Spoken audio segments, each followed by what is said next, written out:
चलिए आज हम लोग शुरुआत करते हैं धन के एक अलग पड़ाव में। कल हम लोगों ने हिंदू लगन के बारे में विस्तार से चर्चा की। आज हम कुंडली में अन्य सिचुएशंस के ऊपर भी डिस्कस करेंगे कि जीवन में धन कैसे आता है। तो पहला स्टेप, पहला सूत्र लिखो। यदि कुंडली में कोई ग्रह उच्च का हो जाए, कोई भी ग्रह उच्च का हो जाए, वो ही ग्रह धन देने में सक्षम होता है। कोई भी ग्रह अगर उच्च का होगा तो वो धन देने में सक्षम होगा। बस ध्यान ये रखना है, ग्रह जब उच्च अवस्था में हो, उसकी ये उच्च अवस्था भंग ना हो रही हो, क्योंकि उच्च ग्रह बहुत जल्दी डेंट खा जाता है। उच्च राशि में बैठा हुआ ग्रह बहुत जल्दी डेंट खा जाता है। अगर कुंडली में उच्च का ग्रह है और अगर वो बिल्कुल सेफ है तो निश्चित रूप से वो अकेला ग्रह आपको बहुत धन देने में सक्षम होता है। दूसरा, किसी भी प्रकार का राजयोग यदि कुंडली में बन रहा है, किसी भी प्रकार का राजयोग कुंडली में बन रहा है, तो व्यक्ति को बहुत ज्यादा धन प्राप्त होने का योग बनता है। किसी भी प्रकार का नीच भंग राजयोग या विपरीत राजयोग बन रहा हो तो जीवन में बहुत धन आता है। यदि कुंडली में पंच महापुरुष राजयोग बन रहा हो या कुंडली में गज केसरी योग बन रहा हो, धर्मा कर्माधिकारी योग, लग्नाधिपति योग, ये सारे के सारे वो योग हैं जो इंसान को अच्छी मात्रा में धन देने में सक्षम है। तो ये मैंने आपको कुछ कॉम्बिनेशंस बताए हैं, जो कॉम्बिनेशन अगर कुंडली में मिल जाए तो समझो कि व्यक्ति के पास धन तो आएगा। अब इनमें जो सबसे इंपॉर्टेंट बात है वो है राजयोग के बारे में। कुंडली में राजयोग किसी भी नेगेटिव सिचुएशन को ओवरराइड कर जाते हैं। नेगेटिव सिचुएशन का मतलब, जैसे हम कहते हैं कि राहु और सूर्य एक साथ नहीं होने चाहिए, राहु चंद्रमा एक साथ नहीं होने चाहिए, नहीं तो गुरु ग्रह कमजोर हो जाता है, या गुरु ग्रह नीच का नहीं होना चाहिए। हम तरह तरह की चीजें हमने देखी, पर इन सब में ऊपर अगर कोई भी कुंडली में राजयोग का निर्माण किसी प्रकार से भी हो जाए तो फिर मेरे भाई, कोई सिचुएशन बन जाए, व्यक्ति के पास धन बहुत आता है। जैसे हम कहते हैं कि चंद्रमा धन की लिक्विडिटी का प्लेनेट है, और अगर कुंडली में राजयोग बन जाए, चंद्रमा बेशक नीच राशि में बैठा हो, फिर भी ये समझिएगा बहुत पैसा आता है। तो मैं बहुत सारे नेताओं को जानता हूं जिनके चंद्रमा नीच राशि में बैठे, और आपको बताने की जरूरत नहीं कि हमारे देश के नेता कितने अमीर होते हैं, ये कहने सुनने की जरूरत नहीं। तो इसका मतलब वो सूत्र काम नहीं किया। तो जब हम कहते हैं चंद्रमा हमारी लिक्विडिटी का प्लेनेट है, इसका मतलब हम कह रहे हैं ये साधारण कुंडलियों पर ये रूल इंप्लीमेंट होता है, पर जो राजयोग वाली कुंडलियां होती हैं उनमें ये रूल इंप्लीमेंट नहीं होता है, बल्कि चंद्रमा का नीच राशि में होना, चंद्रमा का कमजोर होना बेनिफिशियल हो जाता है। थोड़ा बहुत गुरु ग्रह का दुष्प्रभाव में होना बेनिफिशियल हो जाता है। यही कारण है कि हमारे ज्योतिष के विद्यार्थी कंफ्यूज हो जाते हैं।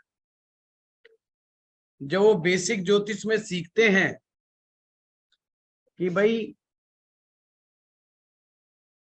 जो धन का कारक ग्रह है वो बृहस्पति है, लिक्विड कैश का चंद्रमा है, शुक्र है, और जब वो नेताओं की कुंडलियों में, बड़े बड़े अफसरों की कुंडलियों में देखते हैं कि ये ग्रह पिटे पड़े हैं, तो वो सोचने पर मजबूर हो जाता है यार ये फिर प्रॉब्लम क्या हो। हमारे नेताजी का तो चंद्रमा भी पिटा पड़ा है, शुक्र भी पिटा पड़ा है। तो वो ये सोचने पे भी मजबूर हो जाते हैं जब वो पढ़ सीखते हैं कि शुक्र ग्रह लग्जरी का सबसे बड़ा ग्रह है। फिर वो ये भी सोचते हैं कि नेताजी के पास तो लग्जरी की कोई कमी भी नहीं है और शुक्र भी कमजोर है। इसका तात्पर्य क्या है? तो जब आप एस्ट्रो पाठशाला में सीखते हैं, किसी बड़े कोर्स को ज्वाइन करते हैं, तो फिर उसकी डिटेल में चर्चाएं चलती, तो वो चीज आपको डिटेल में कभी मैं वेल्थ एस्ट्रोलॉजी बढ़ाऊंगा तो आपको सीखने को मिलेगा। अभी के लिए हमने मेन मुख्य बातें याद रखनी है कि जो भी राजयोग बने तो उस राजयोग को बनाने के लिए एक ग्रह है, यानी कि सूर्य, बिना सूर्य की ताकत के, बिना सूर्य की शक्ति के राजयोग का निर्माण नहीं हो सकता। और अक्सर कई बार, आज ये D1 की बात कर रहा हूं, नेटल चार्ट की, इंदु लगन की बात नहीं कर, जो आपकी मेन कुंडली है मैं उसी की चर्चा कर रहा हूं। ज्योतिष में ना धन देखने के बहुत सारे तरीके हो सकते हैं, जरूरी नहीं कोई एक ही टेक्निक अपनाओ। हाँ, इंदु लगन की टेक्निक अपने आप में एक इंडिपेंडेंट टेक्निक है, वो बात अलग है, पर हम D1 चार्ट से भी धन देखते हैं। अब हमने देखना है, एक एक चीज पे चर्चा करता हूं कि लग्नाधिपति योग क्या होता है। लगन का स्वामी यदि लगन में ही बैठ जाए तो लग्नाधिपति योग होता है।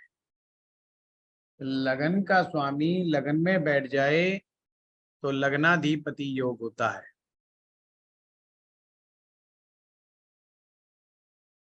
ये धन का बहुत अच्छा योग है, यानी आपकी कुंडली में जो भी लगन है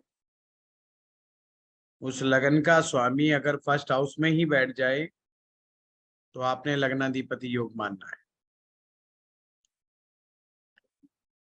लग्नाधिपति योग जब बन जाए तो ध्यान ये रखना कि ये पाप कर्त्री में ना हो। पाप कर्त्री क्या होता है? जब उसके राइट और लेफ्ट दोनों तरफ अशुभ ग्रह बैठ जाएं तो उसे पाप कर्त्री कहते हैं। जैसे मैं अभी बना के दिखाता हूं आप लोगों को, स्क्रीन पे लेके जाता हूं। जैसे सिंह लगन की कुंडली है और सूर्य यहां पर ही बैठ जाए फर्स्ट हाउस में, सिंह लगन की कुंडली हो, लगन का स्वामी सूर्य ये फर्स्ट हाउस में बैठ जाए तो इसे हम कहेंगे लग्नाधिपति योग, लग्नाधिपति योग। तो टर्म्स एंड कंडीशंस क्या यूज होगी? सेकंड हाउस में और 12वें भाव में कोई पाप ग्रह ना बैठे, यानी उसका कोई शत्रु ना बैठे, जो ग्रह लगन में बैठा हुआ है उसके दोनों तरफ कोई शत्रु ग्रह ना बैठे, यानी सेकंड में, यानी कि कन्या राशि में जैसे यहाँ शनि बैठ जाए, 12वें भाव में राहु बैठ जाए, या वाइस वर्सा, दूसरे में राहु बैठ जाए, 12वें में शनि बैठ जाए, कुछ भी इस तरह का कॉम्बिनेशन होगा तो ऐसा लग्नाधिपति काम नहीं करके देता। आप लोग राजयोग तो सीख लेते हो, बड़े अच्छे अच्छे सुंदर योग तो याद कर लेते हो, पर उससे इम्पोर्टेंट, ज्यादा इम्पोर्टेंट ये है कि ये इसकी टर्म्स एंड कंडीशंस क्या है फुलफिल होने के लिए, यानी कि राजयोग या योग के फलित होने की क्या क्या शर्तें हैं, वो बहुत जरूरी है। अगर वो मालूम ना हो तो सारी कहानी फेल हो जाती है, प्रेडिक्शंस टोटल गलत हो जाती है। ये नोट कर लिया आप लोगों ने, समझ गए इसको? Yes sir. जी सर। अगला समझते हैं। दूसरा योग है गज केसरी योग। जब गुरु और चंद्रमा, गुरु ग्रह है और चंद्रमा ग्रह है, दोनों एक साथ बैठ जाएं, गुरु और चंद्रमा एक साथ बैठ जाएं या एक दूसरे से केंद्र में हो,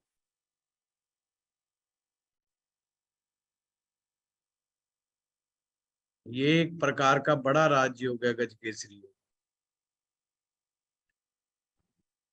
सर एक दूसरे केंद्र का मतलब कि 1 4 7 10 में आपस में रिश्ता उनका? जी जी जी, 1 4 7 10 का रिश्ता। धन्यवाद। अब इसकी नियम और शर्तें बहुत इंपॉर्टेंट है। पहला नियम और शर्त है कि दोनों में से कोई एक ग्रह स्वग्रही या उच्च का होना चाहिए।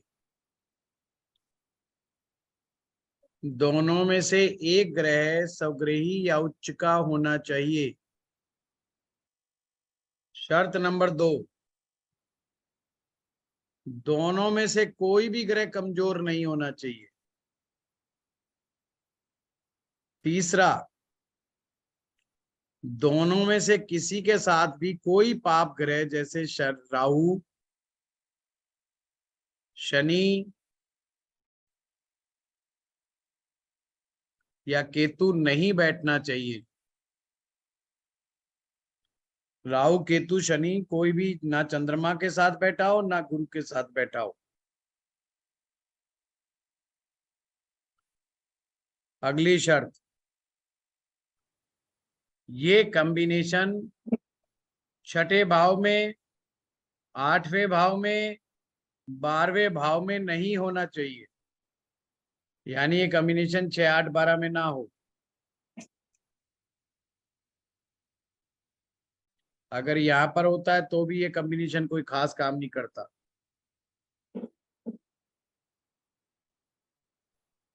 सर अगर ऐसे में सर चलित चार्ट में अगर एक प्लैनेट आगे पीछे हो जाए तो केंद्र का योग बनता हो, लेकिन चलित में अगर आगे पीछे हो जाए तो हम उसे कंसिडर करेंगे? चारू जी, आप क्वेश्चन ही गलत पूछ रहे हैं। पहले तो गलत टाइम पे पूछ रहे हैं और फिर अभी गलत सॉरी पूछ रहे सर। हैं। क्वेश्चन भी गलत है ये। चलो मैं अभी करूं, एक बार मैं शर्तें लिखवा लूं, फिर मैं आपको मौका सॉरी सर, दूंगा। सॉरी। तो आप नोट करें कि चंद्र और गुरु 6 8 12 में नहीं होने चाहिए। अगर ये गज केसरी योग इन सभी शर्तों को फलीभूत करता है तो गज केसरी योग माना जाएगा। मैंने अभी लिखवाया है, आप कह रहे हो मून कंबस्ट हो, तो मैंने अभी लिखवाया ना कि दोनों में से कोई भी ग्रह कमजोर नहीं होना चाहिए। कमजोर ग्रह का मतलब कोई भी नीच का नहीं होना चाहिए, कोई भी अस्त नहीं होना चाहिए, कोई भी पाप ग्रह के साथ नहीं होना चाहिए। गज केसरी योग की यह पहचान होती है कि ऐसे व्यक्ति का पिता भी धनाढ्य होता है या कोई प्रसिद्ध व्यक्ति होता है, या तो दोनों बातें मिलेंगी, पिता धनाढ्य भी होगा, प्रसिद्ध व्यक्ति भी होगा, और अगर वो धनाढ्य ना भी हो तो कम से कम वो प्रसिद्ध व्यक्ति जरूर होगा। तो समझे कि गज केसरी योग फलित हो रहा है। गज केसरी योग के बारे में मैं ज्यादा इसलिए बोल रहा हूं, ये अक्सर आम लोगों की कुंडलियों में ये योग मिल जाता है, साधारण कुंडलियों में भी ये योग मिल जाता है, और ज्योतिषी कंफ्यूज हो जाता है और उसको बेचारे को कह देता तेरा तो गज केसरी योग बना हुआ है, वो भी खुश खुश घूमता रहता है कई साल तक, बाद में वो टेंशन में आ जाता है कि मेरा गज केसरी योग फलित क्यों नहीं हो रहा है। तो हर कॉम्बिनेशन के पीछे नियम और शर्तें लागू होती हैं। अगर वो नियमों को, उन शर्तों को पूरा करता है तो ही कोई योग राजयोग के फल देने के में सक्षम होता है। हाँ, पूछे क्वेश्चन सिर्फ गज केसरी योग से रिलेटेड, अपना कोई क्वेश्चन ना पूछे कि सर जैसा आपने बताया, मैंने भी बहुत कुंडलियों में देखा है। आवाज ही खत्म। जी सर। कौन बोल रहा है? जी सर, गुरुजी नमस्कार जी। तो किशन शर्मा सर। एक तो भैया देखो, आप लोग है ना कैमरे पे आके बोला करो, कैमरा ऑफ करके बैठना किसी की मजबूरी है तो बात अलग है, नहीं कैमरे पे आइए।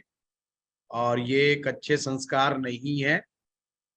गुरु बनने से पहले शिष्य बनना पड़ता है। आप लोग गुरु बनने को तो तैयार हो गए सारे, पर शिष्य कौन बनेगा ना, पहले शिष्य बनना सीखो सभी के सभी। और शिष्य बनना ज्यादा बड़ी महानता है गुरु बनने से। गुरु की इतनी महानता नहीं होती जितनी शिष्य की होती है, क्योंकि सबसे ज्यादा कठिन काम ही शिष्य बनना है। गुरु तो कोई भी लिख दे गुरु जी, बन गया गुरु जी। बनारस में हर कोई गुरु जी है ना। तो इसका मतलब ये है कि गुरु बनना आसान है, शिष्य बनना मुश्किल है। तो हैंड रेज करो, सलीके से आइए, तो मैं समझ पाऊंगा कि मैं किससे बात कर रहा हूँ, है ना। ये तो बिल्कुल ही राहु वाला काम हो जाएगा कि पता नहीं मैं किससे बात कर रहा हूँ। हाँ गीता लाल जी, आप बताइए। सपोजिंग जुपिटर सैजिटेरियस साइन में है 11th हाउस में एंड मून 5th हाउस में है, पर शनि 9th हाउस से एज लग्न लॉर्ड जुपिटर को एस्पेक्ट कर रहा है। कोई बात, एक तो सबसे अच्छी बात यह कि जुपिटर और मून आमने सामने है, और एक पंचम भाव में, एक एकादश भाव में है। तो इस योग में हम कहेंगे कि धनु राशि का गुरु है। हाँ जी। तो गुरु जो है, अब हमने इसी गुरु को नवमांश में देखना है गीता जी। अच्छा। ये कमजोर नहीं पड़ना चाहिए वहां पर। अगर कमजोर पड़ गया तो फिर ये भंग हो जाएगा, नहीं कमजोर पड़ा तो ये फिर 30 से 40% रिजल्ट ही देगा इस सिचुएशन में। और पर शनि लग्न लॉर्ड होके भी अफ्लिक्शन देगा?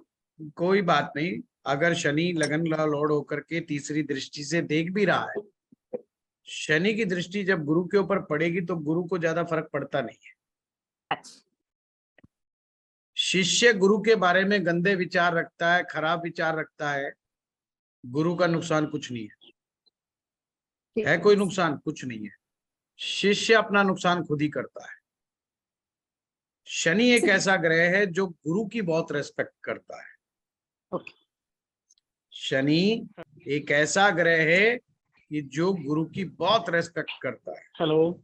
जब शनि गुरु पर दृष्टि देते हैं तो गुरु का नेगेटिव नहीं होता, प्लस अगर गुरु शनि को देख लेते हैं तो शनि की अशुभता कम हो जाती है। यानी गुरु में इतना पराक्रम है, इतना पुरुषार्थ है, उनकी आंखों के में इतनी ताकत है उनकी दृष्टि में, कि वो शनि जैसे अशुभ ग्रह को भी शुभ बनाने में सक्षम हो जाते हैं। तो गज केसरी योग बनता है। ठीक है। जुपिटर नवांश में 6th हाउस में एग्जॉल्टेड है, तो गड़बड़ हो गई। तो ये 30 से 40% वाली कैटेगरी में ही रह गया। तो इसका मतलब ये होगा कि पिता सक्षम होंगे, कमाई धमाई बहुत अच्छी होगी, परंतु जरूरी नहीं कि वो नेशनल फेम के व्यक्ति, ठीक, पर कमाई धमाई अच्छी हो। Thank you sir. हाँ मैंग जी, म्यूट पर है आप। नीतू जी। हाँ नमस्ते सर, आया आवाज? हाँ जी, आ गई। अच्छा सर, मेरा वही क्वेश्चन था कि लगने शनि के साथ शनि चंद्र और गुरु बैठे तो शनि के प्रॉब्लम शनि क्या साथ नहीं बैठना चाहिए मैंग जी, है ना, नहीं तो फिर मामला नहीं, गड़बड़। मेरा लगने से है शनि कुंभ लग्न का, और उसके साथ में 3 ग्रह है। हाँ तो नहीं शनि, अगर शनि गुरु के साथ बैठ जाए या शनि चंद्रमा के साथ बैठ जाए तो ये योग भंग हो जाएगा, फिर गज केसरी योग नहीं माना जाएगा। अच्छा नहीं, शनि लगने से फिर तो नहीं, कुछ भी हो, अच्छा ये योग नहीं माना। और मैंने लक्षण बता दिए। लक्षण ये कि पिता फेमस आदमी होगा, बराबर। बहुत प्रसिद्ध अगर व्यक्ति गुरु, होगा, फिर प्लस गुरु स्वग्रही है, उसका स्वग्रही हो घर तो में, माना जाएगा। सुन लीजिए, उसके हाँ। घर में इतनी बड़ी ताकत होगी, जिसे हम कहावत कहते हैं ना कि घर में सफेद हाथी पाल रखे, यानी कि घर में इतना पुरुषार्थ और इतना पैसा होगा कि हाथियों को खाना खिलाने का उसमें ताकत होगी। गज, गज मैंने हाथी, केसरी शेर सिंह के समान कि फेम होगा शेर की तरह, कि उस शहर में जाकर के कोई पूछ ले फलाने राम का घर कहाँ है, तो रिक्शा वाला, तांगा वाला, हर कोई जानता है, अच्छा फलाने राम जी, अच्छा जी हम सब जानते हैं।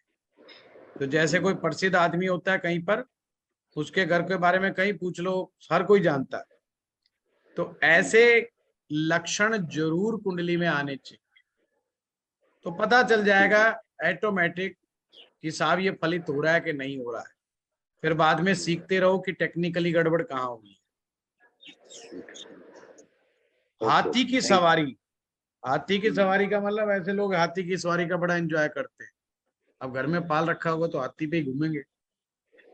इसका मतलब यह है कि आप घर में ऐसे ऐसे नौकर चाकर रख सकते हैं जिनकी तनख्वाहें बड़ी बड़ी होंगी, परंतु उनका कोई विशेष काम नहीं होगा। है जैसे कई बार आप फिल्मों में देखते हैं ना, एक असिस्टेंट होता है जो सिर्फ उसकी तारीफ करने में लगा रहता है, बस जी जनाब, वो कुछ कह दे यस सर, जी जनाब, तो उसका बाकी पूरे फिल्म में देखते हो कोई काम नहीं होता वैसे, बस वो बॉस का बैग उठाता, पकड़ता और जी हजूरी करता है, उसको उसी बात की सैलरी मिल रही होती है। और ये प्रैक्टिकल लाइफ में ऐसा ही होता है। आप कोई दिमागदार आदमी आएगा, वो कहेगा यार ये क्या काम कर रहा है, ये तो कोई खास काम ही नहीं कर रहा है, इसको तो हटाओ, ये तो लाख रुपए की तनख्वाह वैसे ही ले रहा है। तो जिसका गज केसरी योग होगा, उनके घर में ऐसे खर्चे कई पाल के बैठे होंगे वो, जिनका कोई प्रैक्टिकल खास यूज नहीं। तो इससे भी मैच कर लिया करो अपनी कुंडली में, अगर किसी को डाउट हो कि गज केसरी योग बन गया है। बाकी बनता कैसे वो मैं बता ही रहा, ठीक है। लग्नेश को क्या मतलब, लग्नेश को काउंट नहीं करने का ना, चाहे शनि हो। मैं लग्नेश की बात नहीं कर रहा, मैंने कहा है कि अगर शनि अगर चंद्रमा के साथ आ गया या गुरु के साथ आ गया तो ये भंग हो जाए बस। फिर तो आप हमारे बड़े कोर्स में आएंगे ना, तो उसमें बहुत डिटेलिंग होगी, तो फिर मैं बता पाऊँ। अब कल ही ने एक ने कंप्लेंट कर दी जी मैं पूछ नहीं पाया, तो भाई अब ये छोटे छोटे कोर्स में इतना डिटेलिंग होना पॉसिबल नहीं है। मेरी जगह बैठ के देखो, पत्थर मारना शुरू कर दोगे। तो मैं तो बहुत शांत और संयमित रूप से फिर भी सबका जवाब देने की कोशिश करता हूँ। हाँ नीतू जी। प्रणाम सर। प्रणाम। सर गज केसर युग में आपने कहा कि यदि शनि राहु या केतु बैठे तो वो लगता नहीं है, इसका कोई उपाय कर सकते क्या? उपाय तो कर सकते पर बताऊंगा नहीं। ठीक है सर। ठीक है सर। सर मैं इस समय वीडियो नहीं ऑन कर सकती हूँ क्योंकि मेरा लंच का बनाने का और खिलाने का टाइम रहता है। कोई बात थोड़ा नहीं, देखो किसी की मजबूरी है, कोई बात। हाँ सोनिया जी। इसलिए thank you sir, thank you. हाँ सोनिया जी। हाँ जी सर, बाकी मेरी जिनका हो गया वो हैंड डाउन कर लीजिए प्लीज। हाँ जी सर, राधे सर मेरी थोड़ी मजबूरी है, मेरा फेस पे एलर्जी हुई है, इसलिए मैं वीडियो नहीं ऑन कर पा रही। हाँ कोई बात नहीं, बताइए। हाँ जी सर, मेरा क्वेश्चन कल इंदु लगन से है। सर आपने बोला था लगन में शुभ ग्रह हो तो उसका परिणाम अच्छा होता है, और उसके साथ अशुभ ग्रह भी बैठे हो तो फिर क्या परिणाम होगा?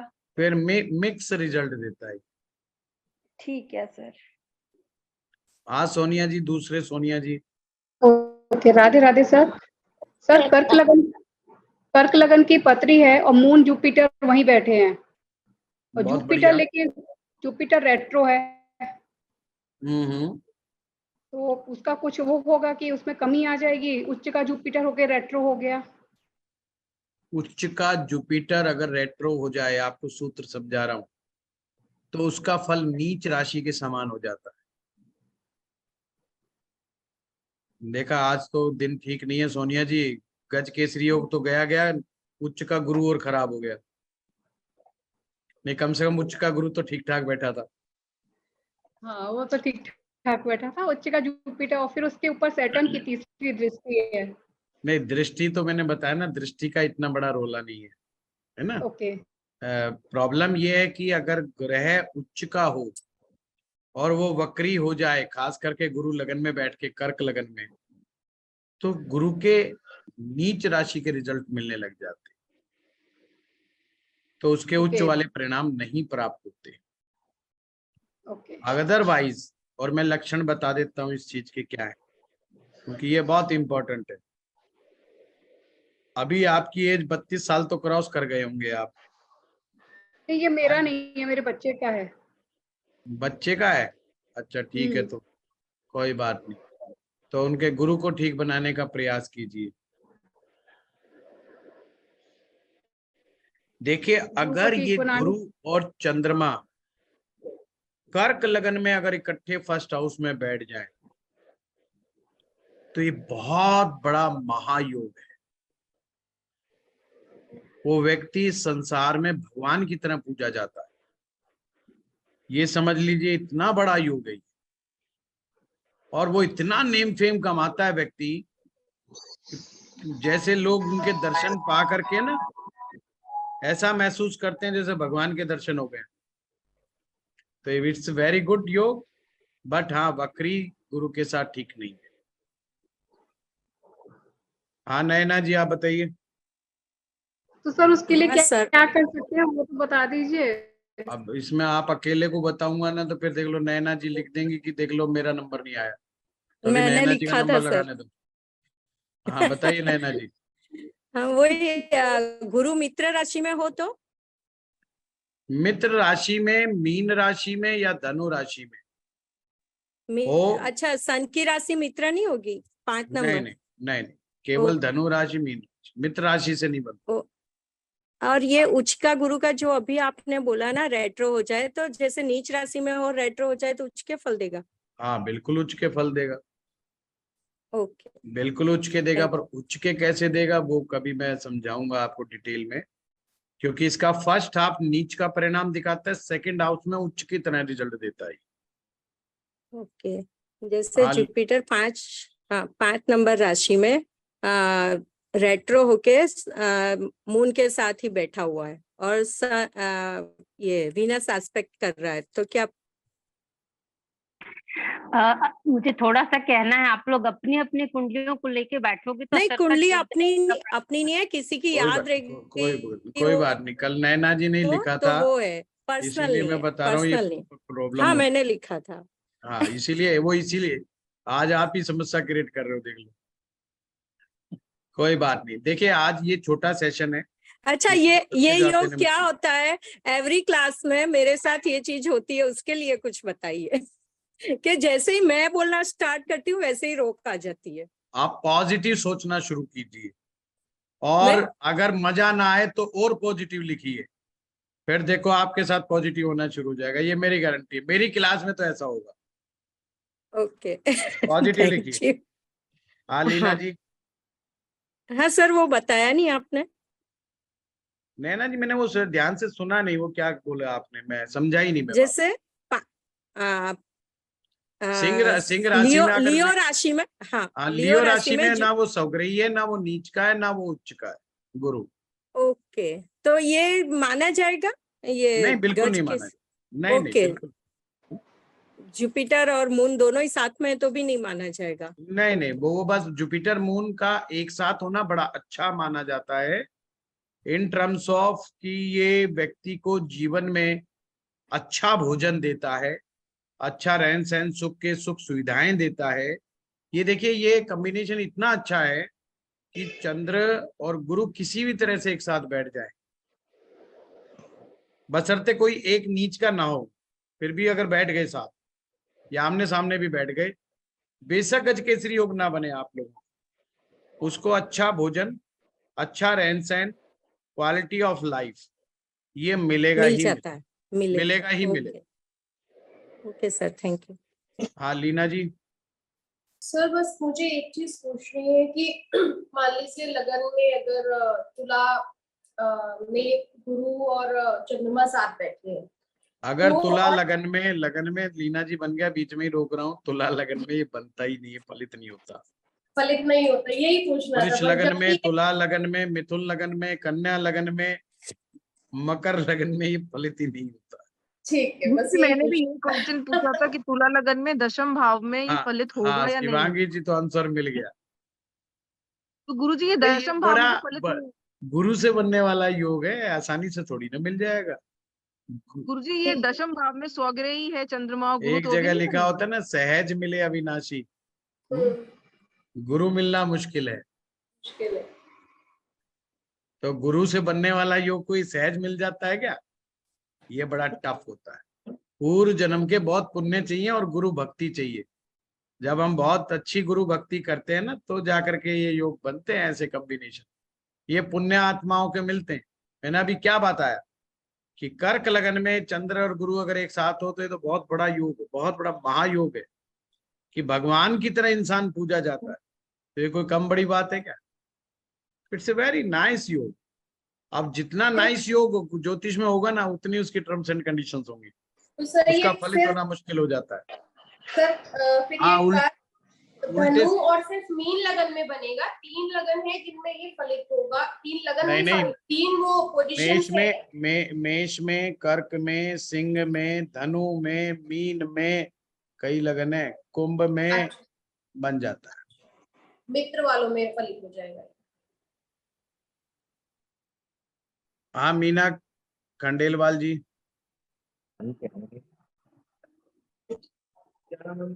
सर जी प्रणाम। आप प्रणाम। बहुत अच्छे से समझाते हैं, तो बहुत सारे क्वेश्चन है ना सॉल्व हो रहे हैं आज। एक क्वेश्चन मेरा था, यदि मीन लगन में 4th हाउस में जैसे चंद्रमा है जी। और उसके फ्रंट में 10th हाउस में जी। गुरु है, लेकिन वो शुक्र के साथ है, तो कोई बात क्या नहीं, हम इसको मानेंगे? हम मानेंगे कि ये पूरी तरह फलित नहीं हुआ। अच्छा, मैंने शुक्र शुक्र है इसलिए फलित नहीं होगा। इसलिए पूरी तरह फलित नहीं हुआ क्योंकि ये मीन लगन है। मीन लगन के अंदर 2 रीजन हो गए यहाँ पर। एक तो गुरु यहाँ पर स्वग्रही हो गया दशम भाव में, हाँ, वही तो ये सोच रही थी मैं। केंद्राधिपति 2 योग दोष फंस गया इसमें। दूसरा दोष शुक्र बन इसमें गया। पापक ग्रह, शुक्र अपने आप में पापक है। गुरु के लग्नों में शुक्र और शुक्र के लग्नों में गुरु पापक होता है। अच्छा, तो पापक ओके, ग्रह के साथ बैठने से, लग्नेश पापक के साथ होने से या गुरु पापक ग्रह के साथ होने से ये योग जी, पूरी जी। तरह से फलित नहीं होता। थैंक यू सर, आज बहुत यही मैं सोच रही थी। Thank you so much. ओ ये योग के बारे में ज्यादा चर्चा ना करें, बहुत सारे लोगों के दिल टूट रहे हैं आज, तो ठीक नहीं है। बनाए रखो भाई गज केसरी योग, हाथी की सवारी करते रहा करो, इसका बनने का योग यही है। हाथी की सवारी करो, हाथियों को पालो, हाथियों को खाना खिलाओ। Very difficult. बेचारे बहुत आज निराश होंगे। अब मुझे याद आ रहा है कि ठीक नहीं, कईयों के बने पड़े हैं। बनाए रखो। कल्पना जी। प्रणाम सर। सर जैसे हमने बोला कि आपने बताया कि गुरु अगर उच्च का हो, रेट्रो हो जाए तो नीच के रिजल्ट्स देता है, हाँ। ऐसी सैटर्न अगर उच्च का हो, रेट्रो हो तो वो भी नीच के रिजल्ट्स देगा? नीच के रिजल्ट दे देता है, बिल्कुल आपने सही कहा। बट एक चीज कल्पना जी रोक रहा हूँ, मैटेरियलिस्टिक चीजों में नीच के रिजल्ट नहीं देगा। अच्छा। मेटेरियलिस्टिक चीजों में, या जैसे मॉनेटरी गेन है, फाइनेंशियल गेन है, मेटेरियलिस्टिक थिंग्स हैं लाइफ में, लग्जरी चीजें हैं, उनमें वो अड़चन नहीं अड़ाएगा। अच्छा। बट अदर चीजों में प्रॉब्लम डाल देगा। जैसे लिविंग चीजें, जैसे शनि का कारक होता है चाचा ताऊ, चाचा ताऊ हमें सपोर्ट नहीं करेंगे कभी भी, या चाचा ताऊ का सुख ही नहीं मिलेगा उन्हें। चाचा ताऊ कितनी दूर रहते हैं पता ही नहीं, या तो होंगे ही नहीं, होंगे तो कोई रिजल्ट्स नहीं आएगा उसका बढ़िया। नौकर, उनके वहां पे नौकर का टिकना, खास करके उसका असिस्टेंट खुद का अपना, अगर वो स्पेशल एक असिस्टेंट रख लें तो असिस्टेंट बड़ा परेशान रहेगा और वो असिस्टेंट से परेशान रहेगा। अच्छा, ये होता है, ठीक है ना। हाँ। और दूसरी चीज सर, आपने मुझे से बोला कि जो जुपिटर गुरु की राशि में मतलब शुक्र गुरु की राशि में ठीक पाप ग्रह बन जाता है, लेकिन शुक्र तो गुरु की लग्नों राशि में, कल्पना जी लग्नों में, क्योंकि उच्च का भी शुक्र 12वें उसमें होता है। कल्पना जी मैं फिर से कह रहा हूँ, मैंने बोला है लग्नों में। अच्छा, लगन में, गुरु के लग्नों में, गुरु के लगन है धनु लगन लगन शुक्र, मीन अच्छा। लगन, धनु लगन मीन लगन, शुक्र पापक हो जाता है शुक्र के लग्नों में, यानी कि तुला लगन वृष लगन, नहीं, गुरु इनमें पापक। गुरु पापक हो जाता है। Okay, thank you sir, thank you sir, ये thank you so much. Parashar ऋषि के गोल्डन सूत्र हैं। भगवान से प्रार्थना करो कि मैं आप लोगों को वैदिक ज्योतिष पढ़ाऊं तो आनंद आए, आनंद की गंगा बहेगी। लोग कहते हैं ज्योतिष, वैदिक ज्योतिष में मजा नहीं आता। मैं कहता हूँ मुझे कोई टॉपिक दे दो, उसी में मजा पैदा कर देंगे। सर लोगों वैदिक को जोशी, खुद को आइडिया नहीं होता। वैदिक की क्लासेस कब लेंगे सर आप? अब देखो, भगवान से प्रार्थना करनी पड़ेगी, मैं तो कह रहा हूँ। अभी तो फिलहाल लाल किताब के ऊपर जोर दे रखा है। हाँ। लाल किताब का नया बैच 1 तारीख से शुरू हो रहा है, 1 जुलाई से मेरा। अब जिसने लाल किताब सीखनी है आनंदमय तरीके से, तो वो आ सकता है। सर लेकिन कंफ्यूजन नहीं हो जाएगा, एक तरफ वैदिक चलेगा, एक तरफ लाल दोनों किताब? एक है कल्पना जी, दोनों एक है। मैं एक ऐसा आदमी हूँ जो हमेशा खुले डंके की चोट पे कहता हूँ कि वैदिक ज्योतिष, लाल किताब ज्योतिष एक ही है, सिर्फ देखने का अंतर है, टेक्निक्स का अंतर है। कुछ लोगों को वैदिक की टेक्निक अच्छी लगती है, कुछ को लाल किताब की टेक्निक अच्छी लगती है। सिर्फ इतना है फर्क। हर चीज वैदिक में भी देखी जा सकती है, लाल किताब में भी देखी जा सकती है। बताने वाला, समझाने वाला सक्षम व्यक्ति होना चाहिए, सामर्थ्यवान होना चाहिए, कोई दिक्कत नहीं है। दोनों में लगभग जिनको दोनों आते हैं वो इस चीज को बड़े अच्छे से समझते हैं। कहने को कुछ भी कह दो। हाँ, ये है कि थोड़ा वैदिक में कोर्स बड़ा है, ये मैं मानता हूँ, कोर्स थोड़ा बड़ा है। लाल किताब में थोड़ा कोर्स छोटा हो जाता है, बस फर्क इतना, इससे ज्यादा फर्क नहीं। बाकी और बल्कि मैं तो कहता हूँ ये एक दूसरे के पूरक है। पूरक है। बहुत सारी चीज अगर आपको वैदिक में नहीं समझ में आ रही तो लाल किताब के फार्मूले से बहुत जल्दी वो चीज पकड़ में आ जाती है।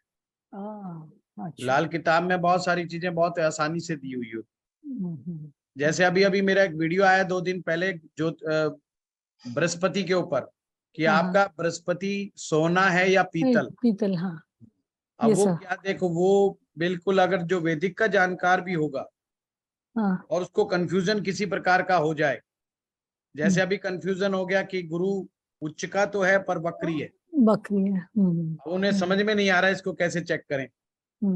तो लाल किताब का वो फार्मूला अपना के देख ले, लाल किताब तुरंत वहीं बैठे बैठे कह दे कि D1 के अंदर ही के साथ ये मामला गड़बड़ है। अच्छा। अब उनकी कुंडली में दूसरे भाव में, 5वें में, 9वें में, 11वें में, 12वें में अवश्य ही राहु, बुध या शुक्र बैठे होंगे, या उनकी कुंडली में राहु चंद्रमा एक साथ होगा, या सूर्य चंद्रमा एक साथ होगा, बिल्कुल सही, राहु बिल्कुल सही, बिल्कुल सटीक सर, बिल्कुल सही है ना। मीन्स हाँ, अनबिलीवेबल। लाल किताब D1 के अंदर ही सारा फैसला ऑन द स्पॉट कर देती है। लाल किताब सन्नी देओल की तरह है, अदालत भी यही होगी और फैसला भी यही होगा ऑन द स्पॉट। आपको डिविजनल चार्ट्स में नहीं जाना पड़ता। वैदिक ज्योतिष में बहुत एक्यूरेसी है, तो इसलिए उसके स्टेप्स बहुत शानदार बने हुए हैं वैदिक ज्योतिष में, कि आपको जा करके डिविजनल चार्ट्स में जाना पड़ता है बहुत बारीक में जाने के लिए, और सारी बारीकियां लाल किताब में वहीं पे दे रखी हैं बस। जोर उतना ही पड़ता है पढ़ने में। कोई तो सोचे कि सर नहीं पढ़ता, टाइमिंग ऑफ इवेंट भी हम लाल किताब से पता कर सकते हैं? कोई भी साइंस उठा लो, सब में टाइमिंग ऑफ इवेंट्स होता है। अच्छा, टाइमिंग ऑफ इवेंट्स का मतलब क्या है? एक अंदाजा लगाना कि कौन सी घटना कब होगी। हाँ। सिंपल सी बात है भाई, एक आदमी की शादी कब होगी, हाँ, वो लाल किताब में भी होता है, वो वैदिक में भी होता है। हाँ, कोई फार्मूले लगते हैं, जिसको जितना फार्मूला याद हो जाएगा, सिंपल कंसेप्ट है। हाँ, जैसे मैं कहता हूँ कि मैंने को आप जो मर्जी क्वेश्चन पूछ रहे हो यहाँ पर वैदिक में, अब मुझे याद है तो मैं धड़ाधड़ बता रहा हूँ। मुझे याद नहीं होगा तो मैं भी दाएं बाएं देखूंगा, आपको भी दाएं बाएं घुमाऊंगा। समझ रहे हो बात को? तो वो है, आपको कितना याद है कितना नहीं है, वो एक इम्पोर्टेंट बात है। ऐसे ही लाल किताब में भी ध्यान रखना पड़ता है कि किस ग्रह को देखने के लिए क्या करें, क्या ना करें, है ना। तो दोनों ही चीजें अच्छी हैं, मैं ये नहीं कहता कि कोई चीज बुरी है कोई चीज अच्छी है। हाँ, कुछ लोगों को कोई समझ में आता है, कुछ आता है, वो एक अलग बात है। गुरुजी आपने लिखवाया थैंक यू सर। विपरीत राजयोग में धन बहुत अच्छा आता है। विपरीत जी। राजयोग में तो जी, सर जी। उसमें 6-8 या 6-12 आपस में लॉर्ड इधर उधर हो जाए, लेकिन अगर 6 का स्वामी 12 में और 12 का स्वामी 6 में आ जाए तो इसे विपरीत मानेंगे या एक्सचेंज मानेंगे? एक्सचेंज मानेंगे। तो इस धन के मामले में और इसे ये कृष्ण जी, ये एक्सचेंज अच्छा नहीं। 6-12 का एक्सचेंज अच्छा नहीं। हाँ जी, ये एक्सचेंज मानेंगे। और एक्सचेंज में भी बहुत जरूरी है कि एक्सचेंज हुआ किस किस का है, वो बड़ा इंपॉर्टेंट है। अब एक्सचेंज हुआ 6 और 12 का, जी जी जी, तो ये कोई अच्छा एक्सचेंज नहीं हुआ। अगर एक्सचेंज हो केंद्र का केंद्र से, केंद्र का त्रिकोण से, तो उत्तम होता है।